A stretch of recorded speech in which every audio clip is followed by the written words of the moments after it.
ഓടിക്കോപ്പാ ചക്കന്റെ കൈമേ മുട്ടിയുണ്ട്.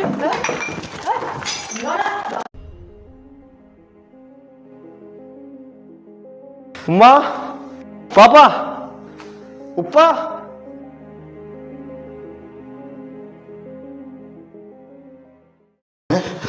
ഇതിന്റെ ഉപ്പാപ്പ മോനെ, ഇതിന്റെ ഉപ്പ എന്റെ ഉമ്മയും ഒന്നും ചെയ്യല മോനെ, നമ്മളൊന്നും ചെയ്യില്ല മോനെ. ഞാനെന്ത് ചെയ്യാന്?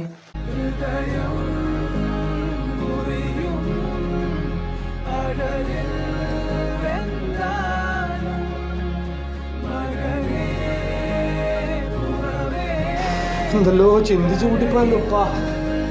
മക്കളെ പേടിച്ച് ജീവിക്കുന്ന കാലം വന്നു പോയല്ലോ മോനെ.